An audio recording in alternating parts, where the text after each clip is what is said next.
Okay, Surinji, you can start.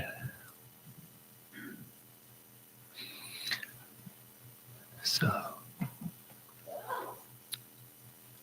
Om Yo Brahmanam Vidadhati Purvam Yo Vai Vedangscha Prahinoti Tasmai Tamhadevam Atmabuddhi Prakasham Mumukshurvai Sharanamaham Prapadye. We who seek liberation take refuge in that infinite light which illuminates the hearts of all, which is the source of the Creator himself, and who gave the infinite knowledge known as Veda to the Creator. Om Shanti Shanti Shanti Hari Om Tat Sat. Om peace, peace, peace be unto us all. Om Vishnurva Tripurantako Bhavatu Va Brahma Surendro Dhava Bhanurva Shashalakshanoта Bhagavan Buddhota Siddhota Va Ragadvesha Visharti Moharahita Sattvanukampodyato Yasarvai Sahasamskrito Gunaganais Tasmai Namah Sarvada. The Supreme Reality and its messengers are known by various names in various traditions. But as for me, I offer my worship always to the one going by any name and belonging to any tradition that is free from attachment and hatred, free from worldliness and delusion, who is filled with compassion towards all living beings and is possessed of all noble virtues. Om Shanti Shanti Shanti Hari Om Tat Sat. Om peace, peace, peace be unto us all.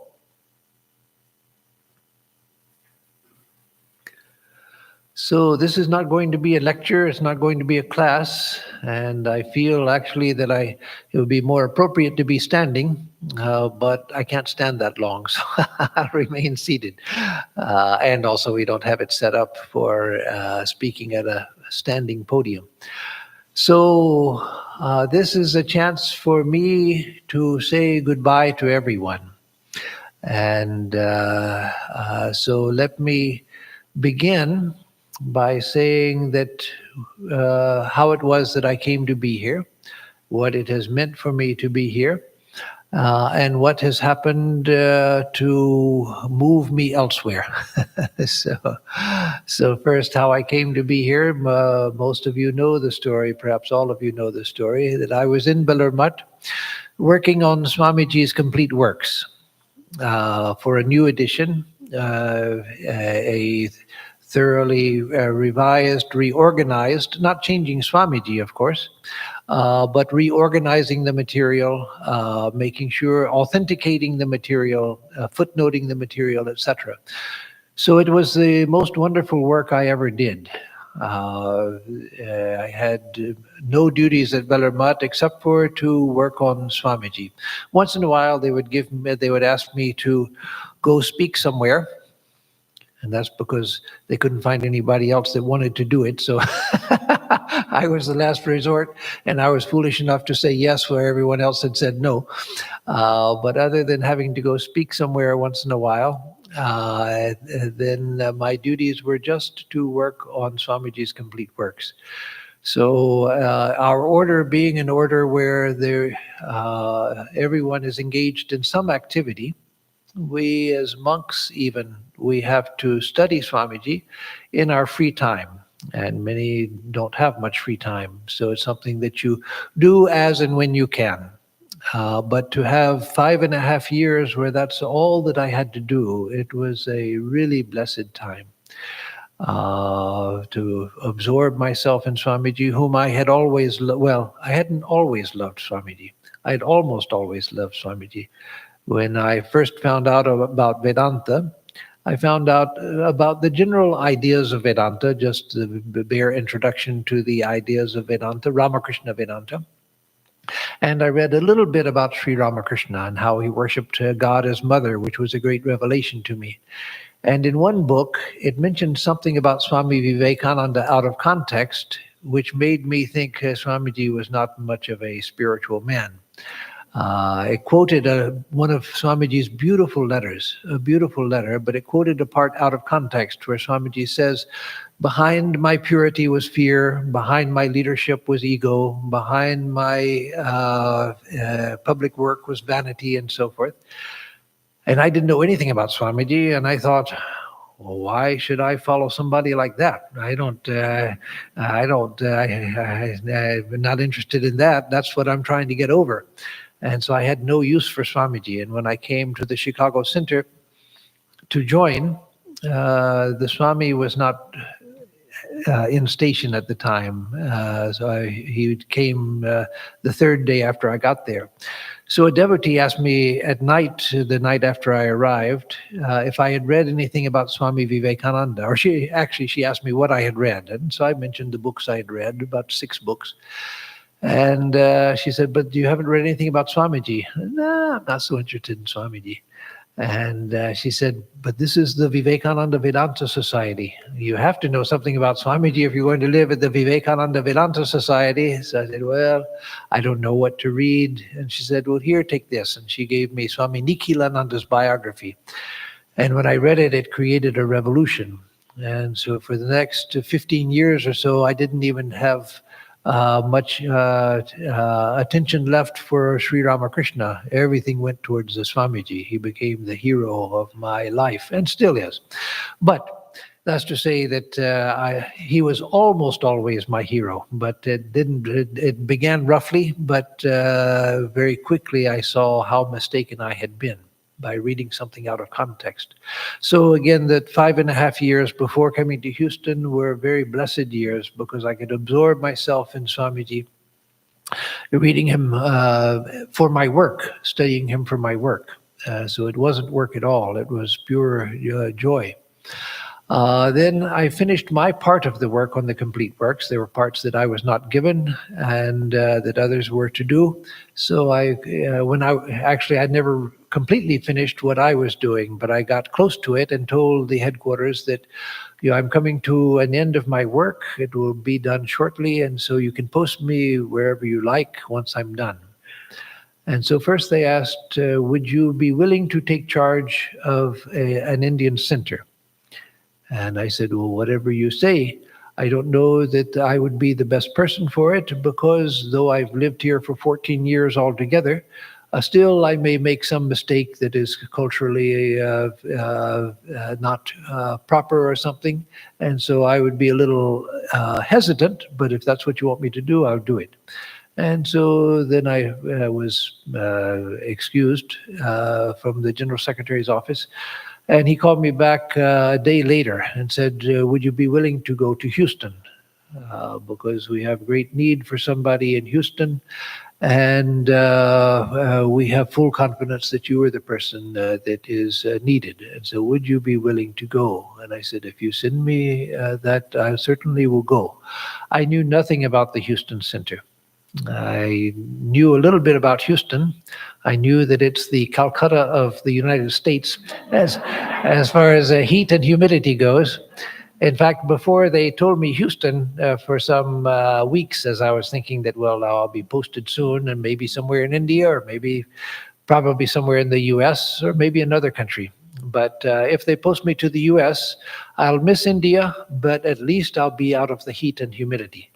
And so then they posted me to Houston. So people began to communicate with me like our Pravrajika Vrajaprana, one of our nuns in Santa Barbara. She said, oh, you are so lucky. The Houston devotees are one of the best groups of devotees we have. They're just wonderful, wonderful people. And you will love them and they will love you. And so I thought, well, that I can't call it Oriental hyperbole because she's a Westerner, but it was probably hyperbole. But when I came here, I found no, she was right. It's a wonderful group of people that I landed amongst, I found myself amongst. And so I became, as I got to know the people, got to know the place and know the work, I became so happy with everything here that I thought that I've moved around all of my life so much that now I found a place. I'm old now, and this is where I'll stay until I die. Keep working as long as I can work, and when I can no longer work and they put me out to pasture, then I'll maybe retire here also and let someone else come and take charge of the work. So it was where I had planned to stay. As many of you know, because I've told you recently, the longest I have ever stayed anywhere in my life from my birth is San Diego, where I stayed for 13 years running the center there. So that's the longest I've spent in any one place in my life is 13 years. And by a long shot, that's the longest I've stayed any place. I've only been here for 4 years. And so I thought that I've moved around so much, let me stay where there's such wonderful people. And it's simple work that I enjoy doing. And it was with that idea that we bought the retreat in Trinity, thinking that I'll be here until I can no longer work. So let me make this my last big effort. And then when they're ready to put me out to pasture, we have a pasture ready where I can be tethered. They can put the stake out in the field near the pond, and I'll just happily graze there until my days are over. So, but that, of course, wasn't to be. As again, most of you know, and maybe all of you know, it was just 2 weeks ago today, Friday. I had, this past weekend was a very big weekend where we had guest swamis, including Swami Sarvadevanandaji, and we had the inauguration of the retreat. And so for weeks ahead of that, I was busy trying to get things at the retreat in as much order as possible before the inauguration so it would look nice and people could see the great possibilities there. So 2 weeks ago today, I came back from working hard physical work all day up in Trinity. It was night when I got here, a bit dark. And I got to the front door here, walked into the front door, and my cell phone in my pocket rang. And it was Swami Mahayogananda in Hollywood. And so it had to be, it was after 8 when I came back, about 8, this was about 8:20 or something, because he was called out of meditation to come call me. He told me that the General Secretary of the whole order had just called the center and told someone that he needed to speak with Swami Atmarupananda immediately. And why he called Hollywood was the big mystery to everyone, and I still don't know why that was, but perhaps he didn't have the number here. So anyway, as I was saying goodbye to Swami Mahayogananda, who said, you've got to tell me, right? When you find out what this is about, you got to tell me, because the General Secretary doesn't just call and say, I need to speak with so-and-so immediately. And so, of course, my first thought was, well, what did I do wrong? And I was racking my brain. I couldn't think of anything. I thought, well, did I do anything that somebody could have complained to headquarters about or something like that? I couldn't think of anything. And so as I was hanging up from Swami Mahayogananda, he's saying that you have to call me right away when you find out what this is about. I can't wait to hear what this is. It's just too big a mystery. The landline started ringing. So I went and hung this phone up and went to the landline, and it was the General Secretary, or at least the person who was calling for the General Secretary. And then the General Secretary came on the line. And so he said that we have a problem. And so, what kind of problem is that? My second thought, if I'm not in trouble, then it's probably they want me to come back to India to do something about the complete works. And I thought, how can I leave the center here? I can't just go back to India and work on the complete works again. What's going to happen here? But he said that we have a problem. There's a serious problem, and we think that you can help us. And so that was both um, something that made me feel encouraged, and also something that frightened me, saying that they have a problem that they need me to solve. So he said that we're having problems at the Gretz Center in France. We've sent a Swami, and he's not happy, and the devotees there are not happy with him. And so there's a lot of turmoil. And so we're afraid of the center just devolving into chaos.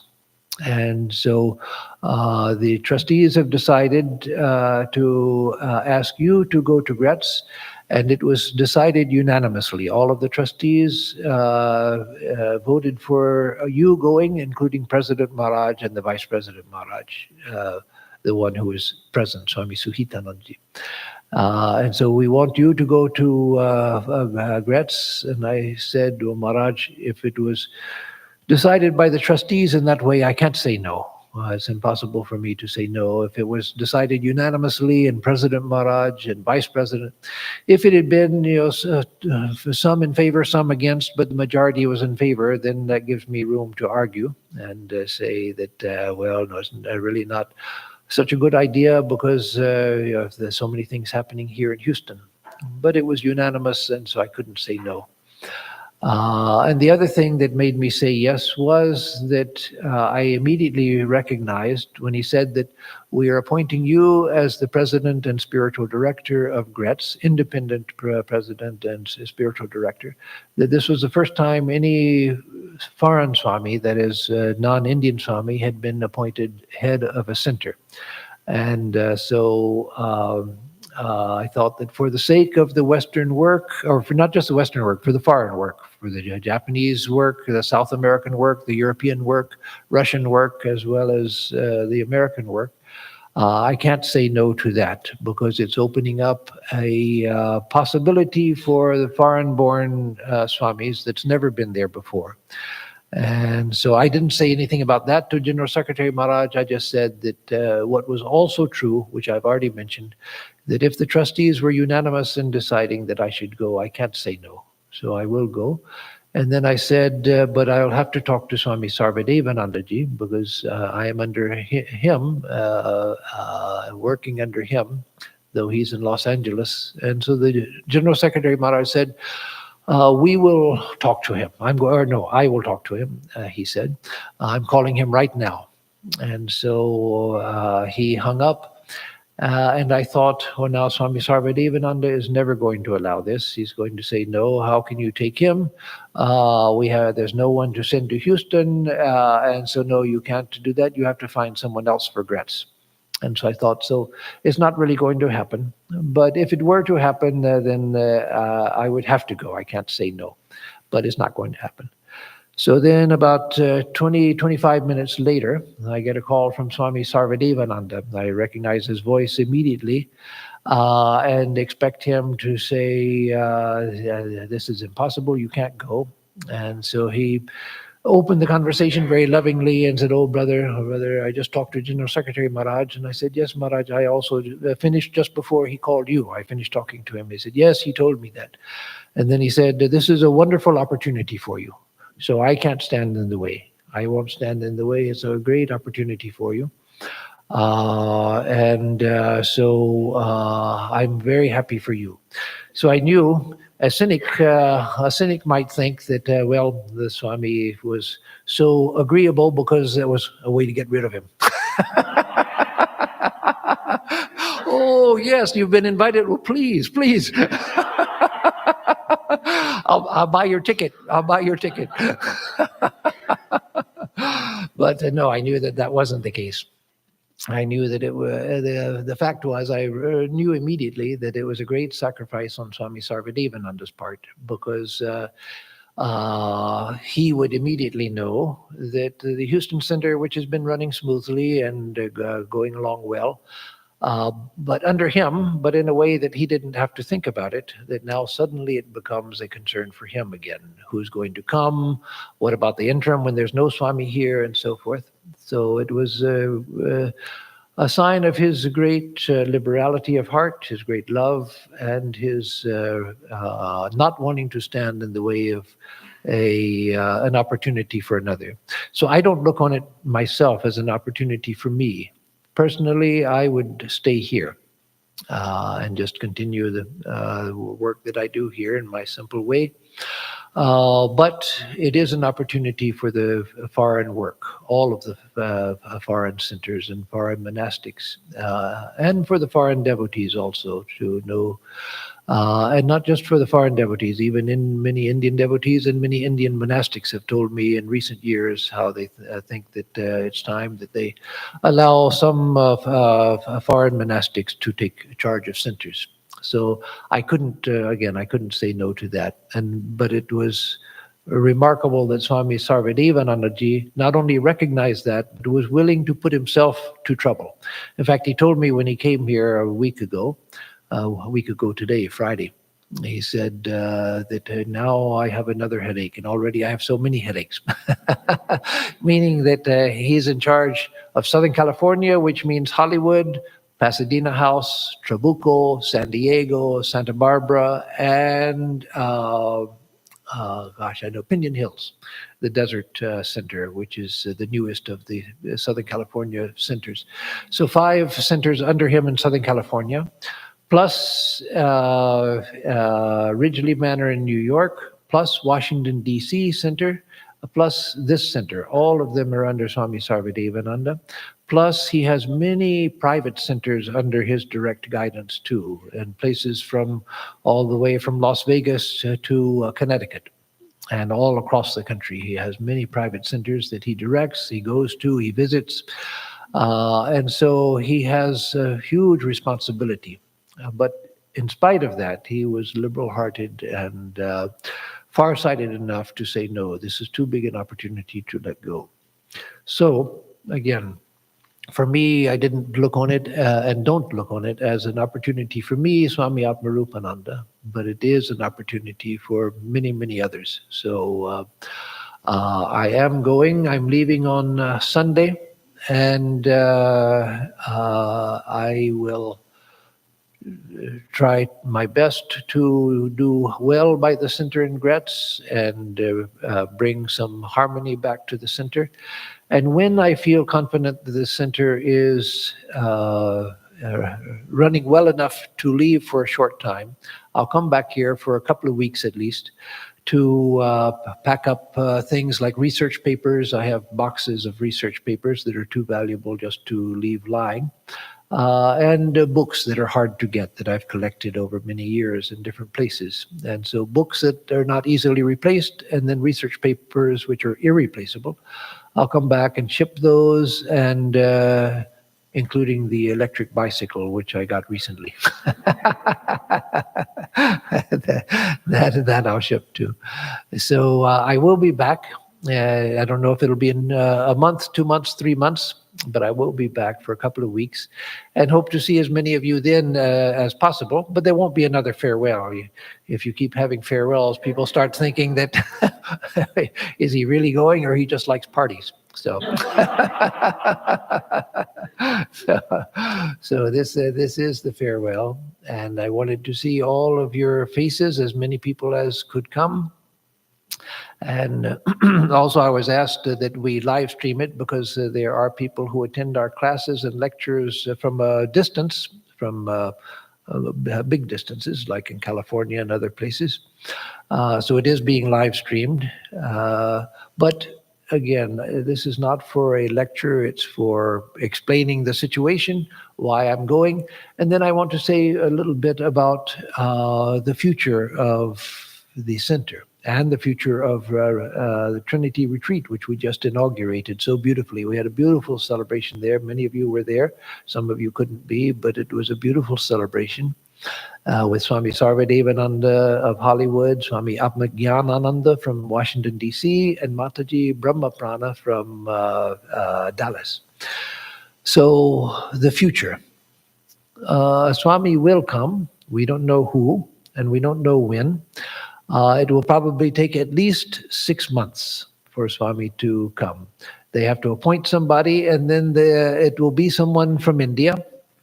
So they have to get a visa.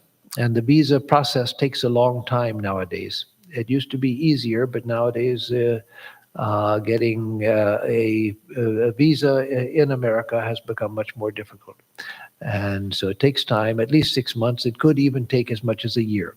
So from 6 months to a year, there won't be a Swami here. There will be occasional visiting Swamis passing through, and occasionally they'll be visiting lectures over Zoom for our center. And then the Mataji in Dallas, she will come once a month, once every month or 2 months, depending on her availability, to spend a weekend here and give a weekend program. So there will be activities. We will have Sunday programs, and I encourage people to come on Sundays. Not tomorrow, because that's when I leave, and everything will be directed towards that. And the following Sunday also, it won't give people time to get something together. But after that, when we get when the devotees here get a program together and send out notice, then please do come. We need to keep something going here so that the life of the center continues. So again, sometimes we'll have guest Swami speakers. Sometimes we'll have a Mataji from Dallas. Sometimes there may be a study circle or something like that. But whatever comes, I hope that some of you will be able to come on Sundays to keep the center alive. That's very important, because as long as there's a living nucleus, then it will be easy to expand from that. We don't want everything to fall apart, because then we're starting from scratch again. So in the meantime, I will be in communication from Gretz with the people here and with the board of directors. And I am going to try to give occasional lectures or classes from there, but I have to see what kind of time and availability I'll have there. France is 7 hours ahead of us now during daylight savings time. Well, actually, it's always 7 hours ahead, except for they changed to daylight savings time at a different time from us. So there are a few weeks in the year when it's different, but 7 hours is a safe guess for the difference most of the year.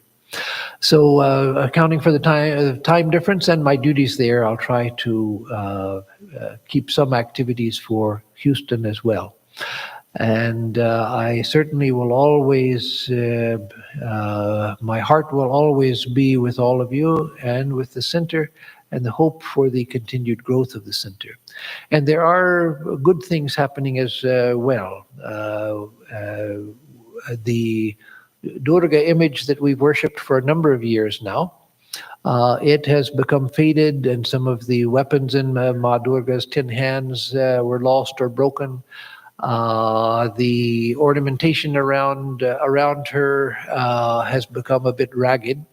And so noticing that, we ordered a new image from Calcutta by the same artist who made the present Durga image. And so you'll see that image is out here in the foyer, still boxed up.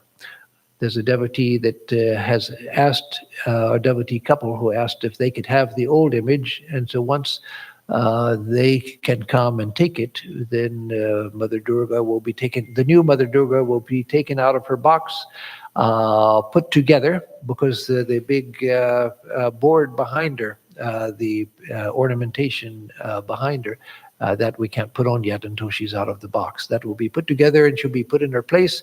And so this year in the fall, we'll have a new image to worship for Durga Puja.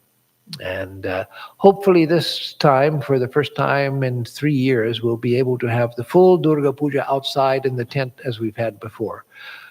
We've had it in COVID restricted conditions the last couple of years, but we hope to have it in the old grand tradition we used to have, when we would get over 700 people that would come for Durga Puja.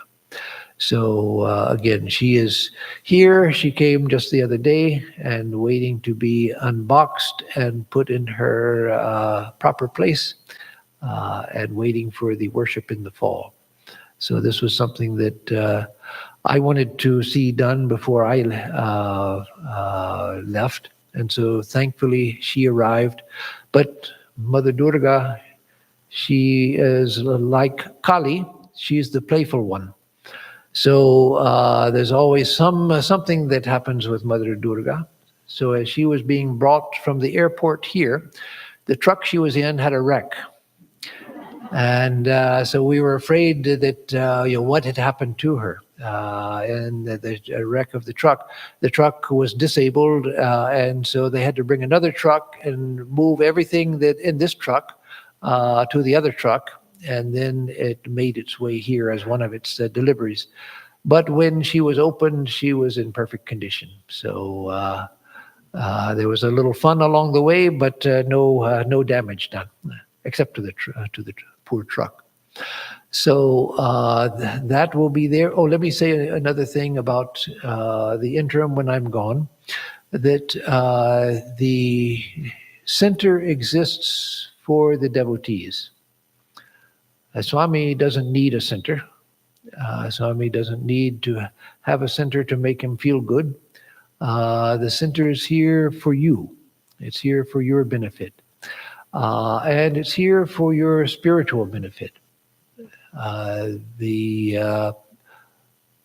The joy of having a place where you can come for spiritual instruction, for spiritual satsang with other devotees, and when there's a Swami here with a Swami also, is something that many people across the world don't have. In America itself, many places don't have. And so people are always saying how lucky those cities are that have centers where devotees of Sri Ramakrishna, the Holy Mother, of Swami Vivekananda, where they can come. And so that is something that we should be consciously aware of. Not something that we find out by accident because somebody tells us that, oh, you're so lucky to have a center near you. We should be aware of the fact that this is a place where Sri Ramakrishna lives, where Holy Mother lives, where Swami Vivekananda lives. And they live here to bless you for your own upliftment, for your own spiritual welfare, for your own transformation. And so this is a place we should come, not for quarrels, not for disputes, not for jealousy and envy and things. It should be a place where we come to imbibe the atmosphere of their living presence, because they are here. Brahma Prana, when she was here last weekend as one of the invited guests, she kept telling me what a wonderful presence she felt here in the Houston Center. And it is a wonderful presence.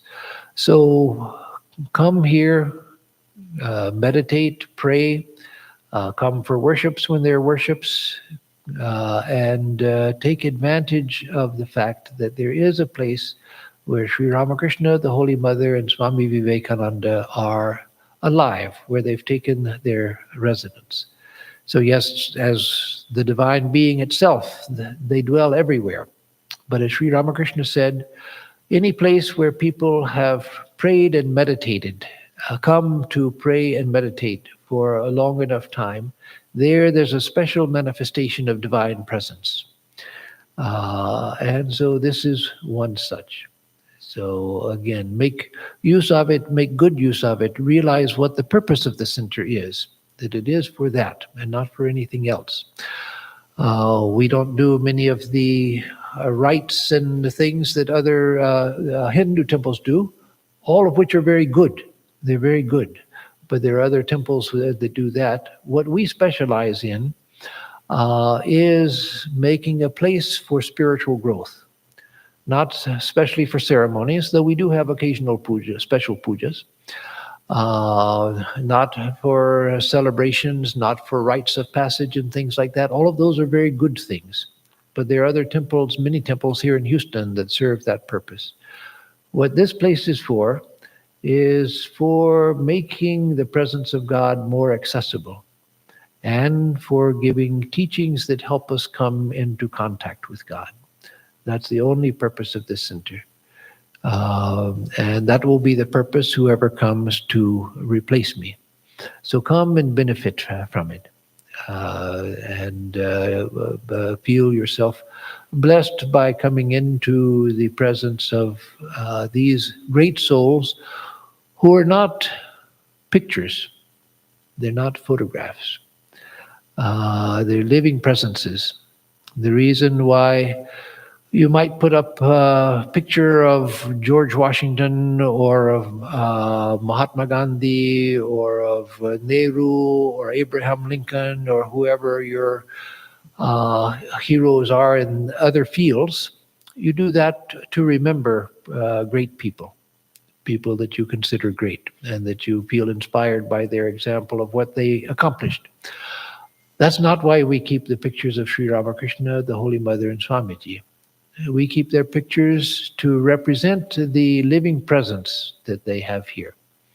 So the pictures are to focus our minds on the living presence, because we can't, with our imperfect vision, we can't see them, we can't realize how they are present here. So we see them in the picture and are reminded thereby that they dwell here, that they live here, that they are conscious, that they hear your prayers. Your prayer, you may not get a spoken answer to your prayer, and you may not get the answer that you hoped for. You pray for some outcome and it doesn't happen. But that itself is an answer. That itself is an answer. Sri Ramakrishna himself said that God hears even the footfall of an ant. Will he not hear the prayer of a sincere devotee?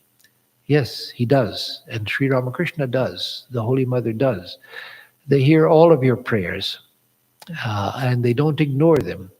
It's just that they know when the time is to fulfill the correct prayer and how to fulfill it. Because oftentimes we need to struggle to grow strength. There's a story I heard when I first joined from a senior brahmachari. When you join at a new center, then even you speak even in terms of senior brahmacharis. There was only one Swami in Chicago, and I stayed in Ganges, and we were all brahmacharis then. So then it was junior brahmacharis and senior brahmacharis. So the senior brahmachari, he told me this story about a young boy studying in the ashram with his guru out in the forest. And he took an interest, as kids do, in different things. He took an interest in butterflies. And so he learned about the cocoons and the butterflies developing in the caterpillar going into the cocoon and then coming out as a butterfly. So one day he found a cocoon and broke off the twig and brought it to the teacher and showed him. And the teacher said, yes, you can keep that, but put it in a safe place where it'll be safe. And in the spring, you'll see that the cocoon opens and the beautiful butterfly will come out. And so the boy was very excited, having the curiosity of a child. But the teacher said, but one thing, when the butterfly comes out, it struggles. It struggles because it's still got the sticky strings of the cocoon stuck to its wings. And so it has to struggle to get free of them. Don't help it. It has to struggle. Let it struggle. Leave it alone, and it will come out okay. So the boy kept it over the winter, and in the spring, when it was warm, suddenly he saw that the cocoon was beginning to open, and he saw the butterfly with his wings all folded up coming out of the cocoon. And then the butterfly tried to open its wings, but it couldn't open them. And there were all of these sticky strings holding its wings still to the cocoon and to themselves.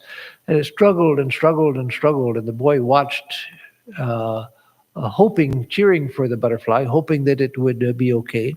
And finally he saw that the butterfly looked exhausted. So he thought, no, I can't stand this. And so he went and he snapped open the threads. And then the butterfly opened its wings, but it couldn't fly. It stood there, stood up and wobbled, tried to fly, but it couldn't fly.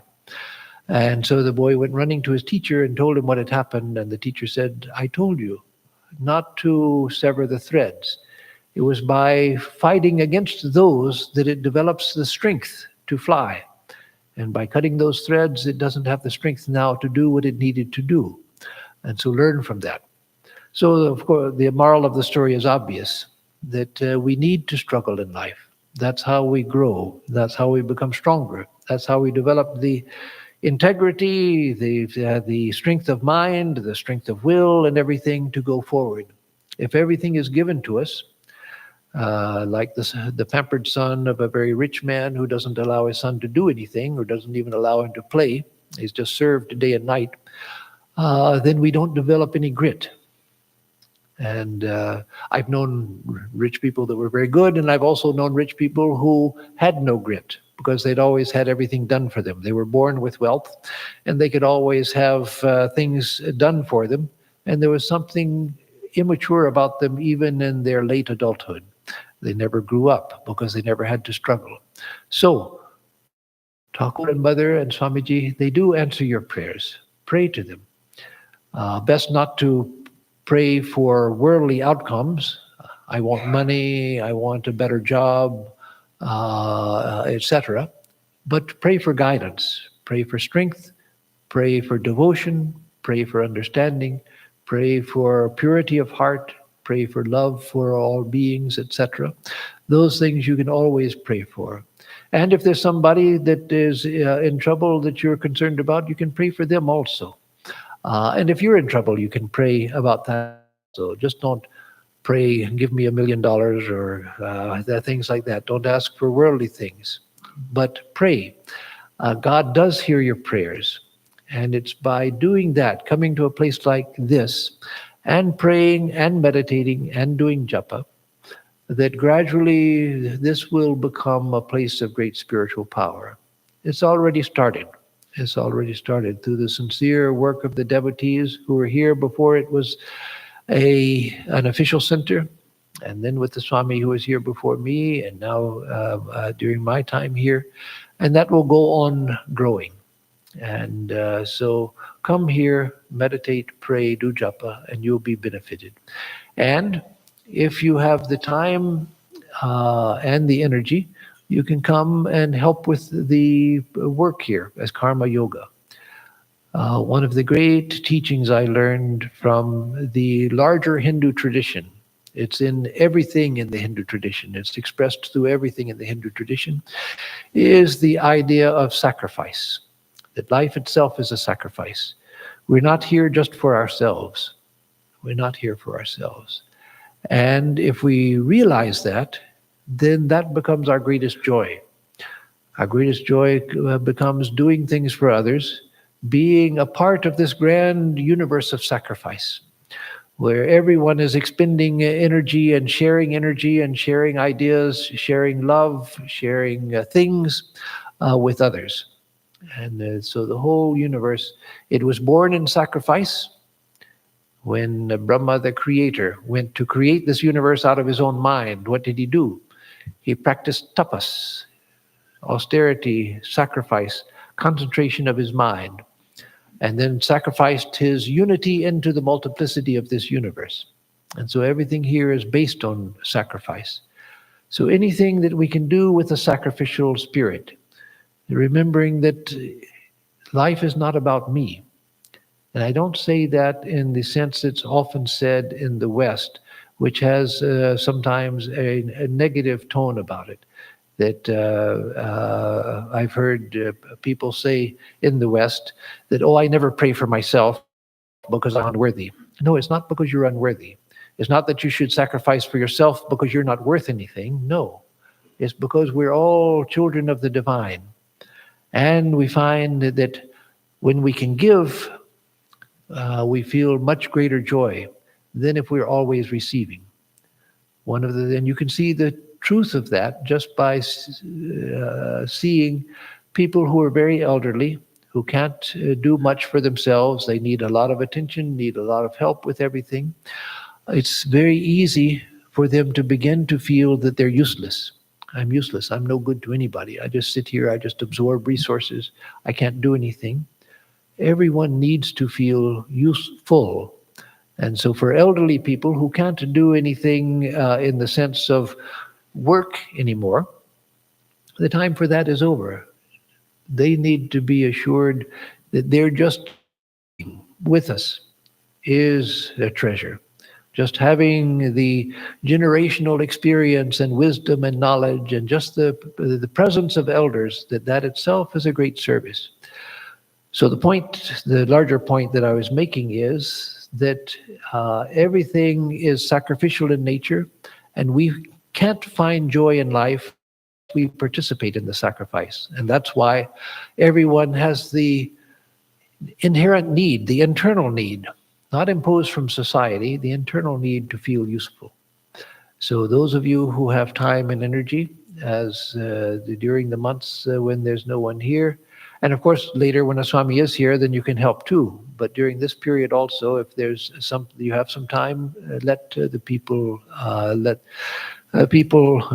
know. So one more thing let me say, and then I'll just close with some words of blessing. And that is that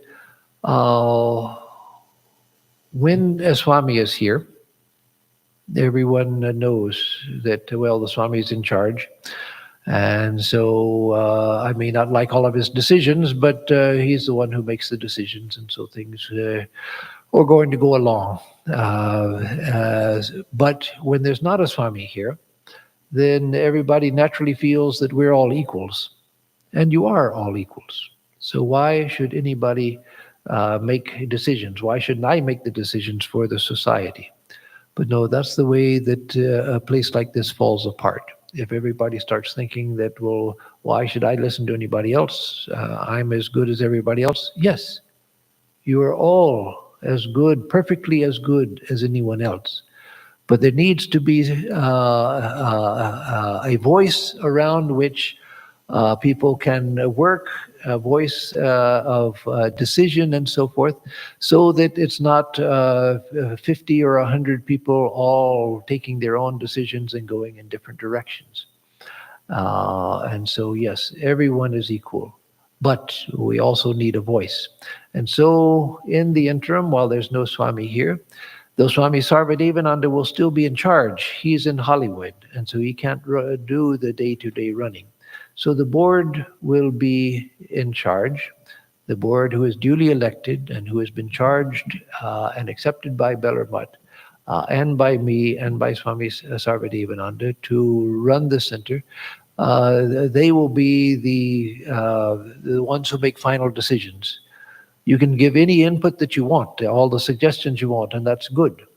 But just know that it does no one any good if we all begin quarreling about who should listen to who.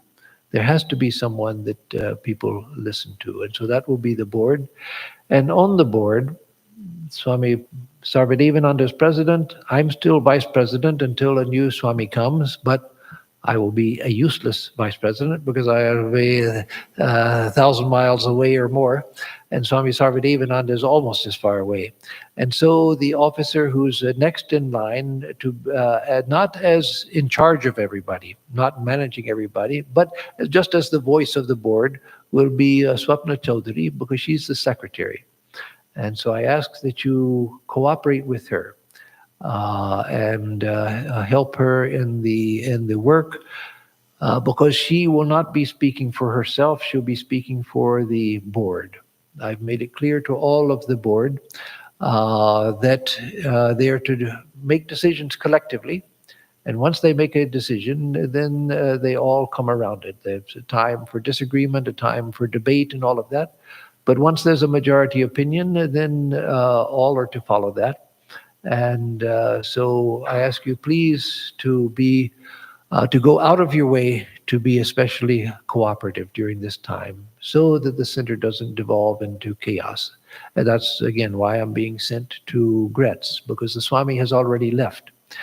And left without leaving anyone in charge. And so the center is devolving into chaos. So don't let that happen here. I plead with you, because so many people have put so much of their heart and their resources, their money, their labor, their attention, their heart, their dedication into building this up.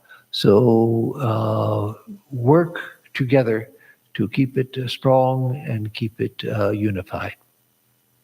So it doesn't mean that you'll agree with everything everyone does, but it does mean that once a decision has been made, please work with others towards that. So with that, I will conclude by just saying once again, there's been a great joy of my life to be with all of you, to know you, to work with you, and to learn that Vrajaprana was not using hyperbole when she said that it's the most wonderful group of devotees. You'll love them and they will love you. It has been a wonderful group of devotees, a sincere group of devotees. And to be able to watch people grow and develop, to be able to watch people come anew, people who hadn't come before, to come and join, and to watch those who have been in this for decades, to watch them continue maturing. That's been a great honor, a great joy, and a great honor for me. It's rare that you can be in a position where you actually see people developing spiritually and see people dedicating themselves, working so sincerely, trying to improve themselves, to work towards their spiritual fulfillment. So it's been one of the great honors of my life to be here with all of you. And I wish you all the best. I pray to Sri Ramakrishna, to the Holy Mother, to Swami Vivekananda, that they bless all of you and help you all towards the goal of life. In the Mundaka Upanishad, which we've been studying, we just, in the last class, there was a beautiful verse that ends with Swastiva Paraya Tamasas Parastat. Godspeed to you on your journey to the shore beyond all darkness, to the other shore, to the world where there is no darkness. So Godspeed to all of you in your efforts to come to the realm of light, where there is no more darkness, where all of the conflicts of life are resolved, where all of the problems, all of the struggles of life are resolved, where all of the limitations, all of the sufferings, those are all dissolved into the infinite, into infinite bliss, infinite knowledge. So may that come to all of us. May Sri Ramakrishna, Holy Mother, and Swamiji bless us all, and may they bless this center. So let me give a closing chant.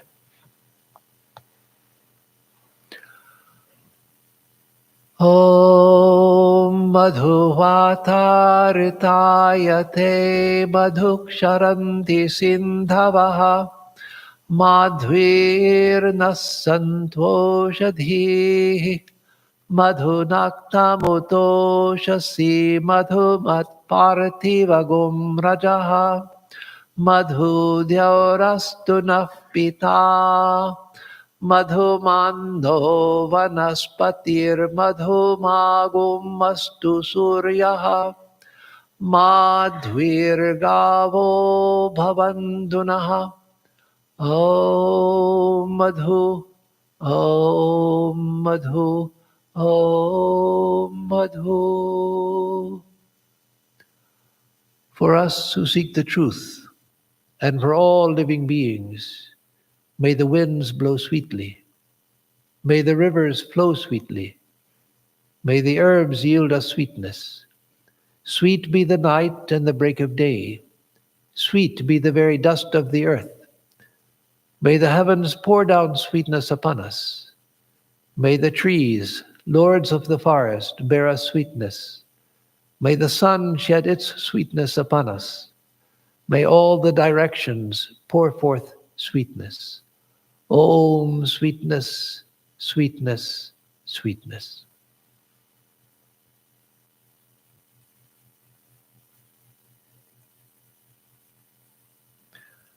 I forgot one very important thing, and that is to invite all of you, not as a group, but a small group by small group, to come to Gretz in France.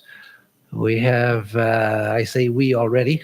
I haven't even gotten there. But we have beautiful guest facilities for men and for women and for families. And so guests are very welcome there. And it will always be a delight to welcome any of you there. It's just south of Paris, easy to get to. I forget which train station it is, but one of the train stations in Paris, it's just like a 45-minute train ride to Gretz, and you get down at the Gretz station, and it's just a short walk to the gate of the ashram, where we have 20 acres and a large and very stately chateau that's 150 years old, and other buildings as well. Swami Vivekananda had once said humorously when he was traveling through Europe in his, I think it's in his East and West, which is published as a separate book. He said that in France, even the stables look like a palace. And in Germany, even a palace looks like the stables. And so if you come to Gretz, you'll see what he meant, at least on the France side, because the stables of this old chateau are still there, these magnificent stables which have been converted into living quarters. So it's a very beautiful place, a very active center, many things going on. And so all of you are cordially invited to come. And it's a center with great history of great swamis who have lived there. So it has a wonderful atmosphere.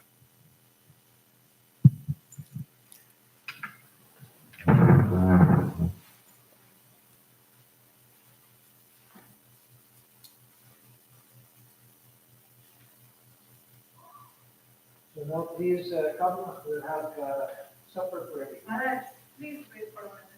Oh, I thought you told me I have to make them up. That's what you should have done.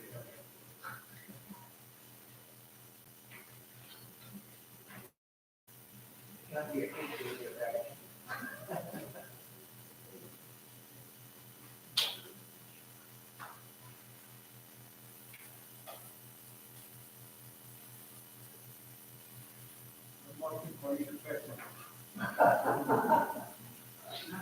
But this will get to like that. Oh, beautiful. Someone read out what it said, right? See, there's some writing next to it. It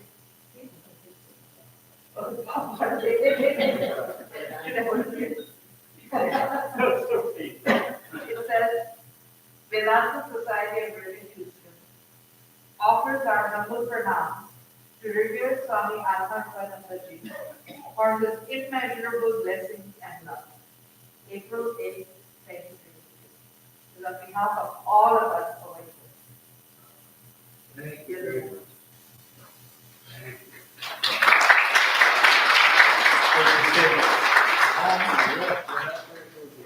We wanted to make it a torch because he is carrying the torch of breaking the ceiling of being a non-Indian, the head of a